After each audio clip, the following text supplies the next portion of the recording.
I've been wanting to talk about this since the announcement, but I have caught up to Star Wars Rebels Season 3, and there is a lot to talk about. So if you haven't seen the first 2 episodes of Star Wars Rebels, check out my other videos, and check out some other videos, and check out the top 10s. I know you watch Mojo.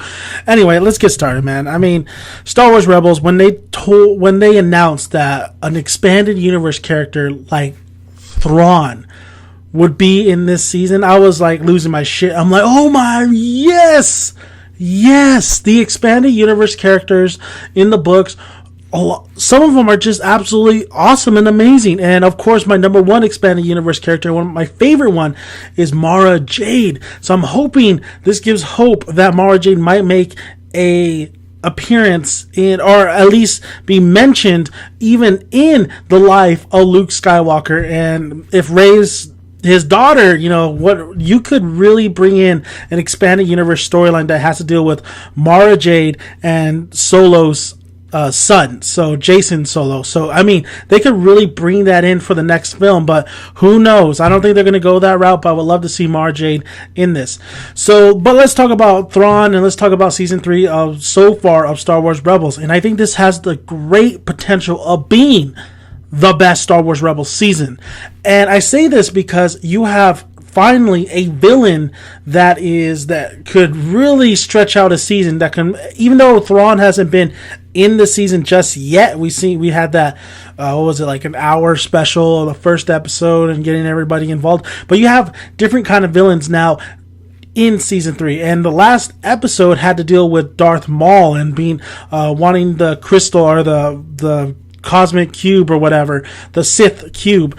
So I mean, it's like a pyramid, so it's just not a cube, honestly. The Chronos, or whatever it was called. So you have Darth Maul that could be is going to be making appearances throughout the season of Star Wars Rebels, and it was a very interesting last episode, especially with the Chronos, or whatever it's called, the holographic. You had the Sith one, and then you had the Jedi one, and then how that's used. I mean, that really just puts fuel to the fire, like more of the Jedi kind of way and how they do things. I mean, I thought that whole segment was very, very interesting.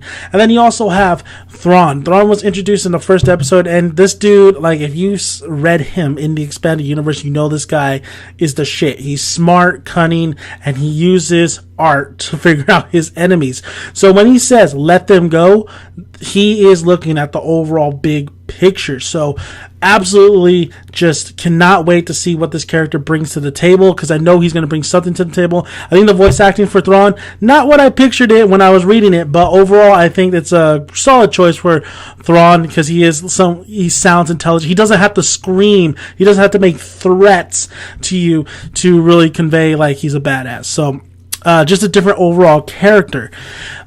So Darth Maul, the last episode, we saw him and Ezra joining the cosmic shit together, and Ezra sees planets, this and that. Darth Maul sees somebody that he wanted to find out was alive or not, and apparently, no, that one person Darth Maul who wished was alive is alive. Now, this could be a lot of things. This could be Darth Plagueis. He could have found out that Darth Plagueis is indeed alive. It could be about Snoke. It could really tie into the film franchise. Who knows? This could be also about, I think Darth Maul had a brother. I haven't seen Clone Wars, all of it. So I think, spoiler alert, like, I think the brother dies, but I don't know how it goes. It could be about the one chick with the bald head, the other Sith, who they presume was dead, but is not dead. I mean, there's a lot of things, because she holds a lot of secrets, I think. So there's a lot of things that Darth Maul is referring to. Most likely it's her. So Kanan is blind. But I love that he is the blind samurai, man. He's the blind Jedi. And Kanan is growing. I mean, Bendu is absolutely awesome. I love Bendu. Bendu is teaching the shit out of Kanan, and he could teach Ezra a thing or two as well.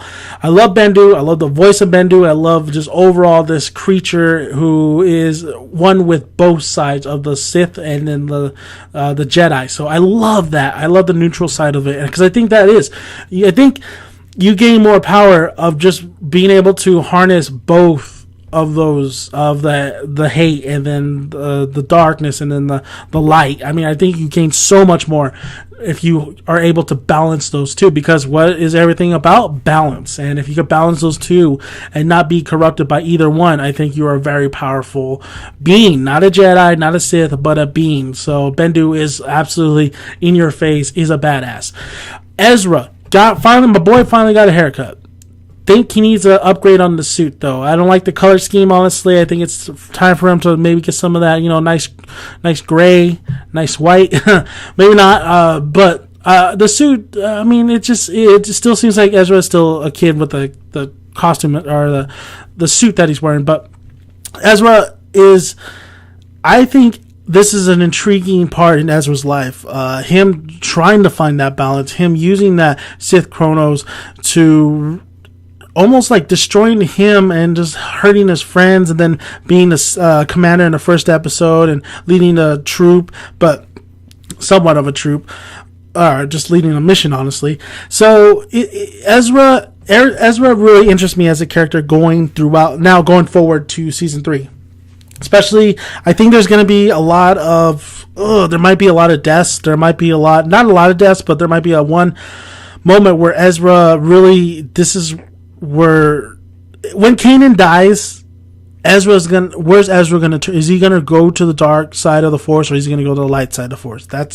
Or is he gonna be able to go neutral? I mean, it's gonna be very interesting. Right now, Ezra is still hot-headed. He's still learning. He has such a big appreciation of Kanan. And I think that's what I love about Rebels is in the start of it, I didn't know about Kanan, and then Ezra, and then their relationship. But throughout the whole seasons, their friendship has blossomed so beautifully, and it makes you so invested when the time comes when there's a big death. And I think there will be a big death. I mean, it just seems like it's setting up to, and I think Kanan's going to go, and I hate that. I hate that idea of Kanan dying for his Padawan, or his apprentice, but I don't know, man.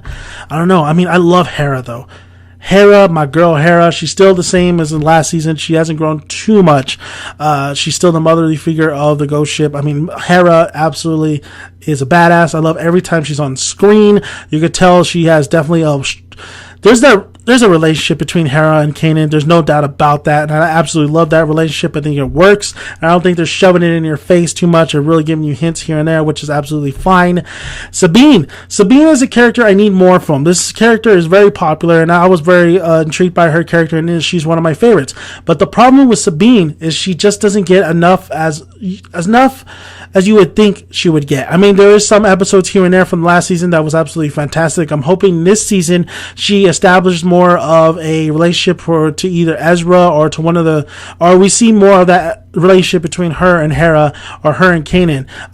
Zeb, he's fine as he is. Like I said, he's better off a supporting character than actually having a whole episode to himself. But I think with Sabine, she's such a cool character. She deserves at least a couple episodes of her maybe being lost, being on surviving and stuff. I think Sabine they really need to step it up with Sabine's character. I think now it's time for her herself needs to grow as much as well, because she does have that. She isn't Mandalorian and all this stuff. So we'll see how that goes. Like I said, Zeb is fine where he's at. He's a supporting character. I see they're pushing him back a little bit more because he's not as a popular character as all the other characters. But I think him and Ezra's relationship is very strong and very key to the series as well. I think if you have those two, they're the more light-hearted, comical aspect to the show, and I would love to see Zeb more interaction with Ezra. I think those two really work great together in the series. My boy Chopper, man. There's R2-D2, and you might say there's BB-8, but it's not BB-8 in second place. It's R2-D2, and it's my boy Chopper. Chopper is absolutely fantastic. He is fantastic for this show. He's fantastic for the Star Wars universe. I absolutely love Chopper. That little freaking turd of a droid is almost my favorite droid because he's a smart aleck.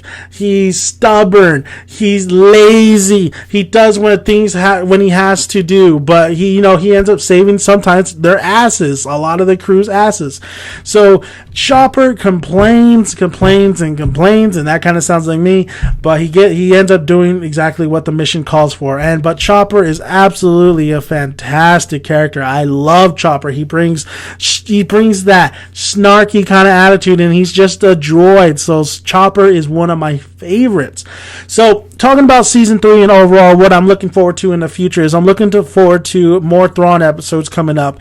Thrawn is we're just paving our way to really get into the depths of Thrawn and what's going to happen. I think there's going to be a big moment where Thrawn just absolutely demolishes some of the fleet that Ezra and Kanan, everybody's trying to work up this resistance. I think he's going to be he's going to hurt them, where that's why it'd be interesting if you heard some, like, they're very powerful. They actually have a lot of manpower and stuff, but the reason why maybe Leia and all them were so few was because Thrawn took out most of all these mofos, because this is taking place before, of course, New Hope and stuff. So I do love the maturity between Ezra, the growing aspect of this so far in season 3.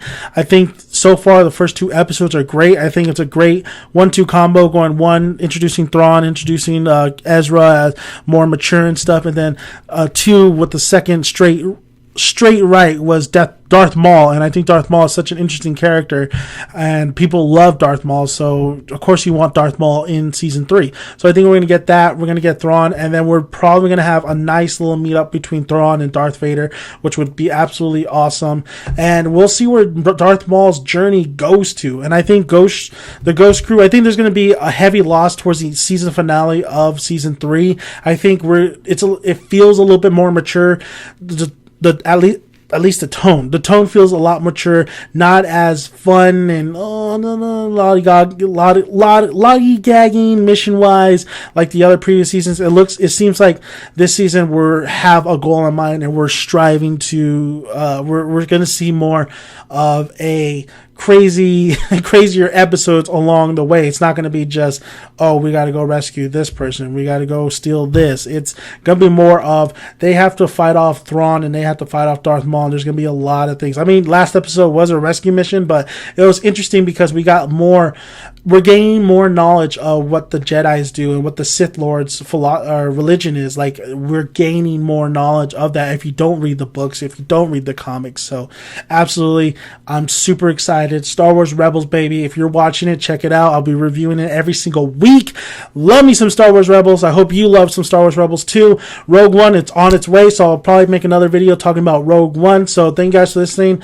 I'm Dan Maker, Daniel's son. Subscribe, like always. Like the video if you like it. Comment below. Love to hear your guys' thoughts on Star Wars Rebels so far, season 3, and overall, what do you think about Thrawn? Are you anticipating, excited for what his major overall plan is going to be throughout? So great to see Tarkin in the episode as well. So thank you guys. May the Force be with you.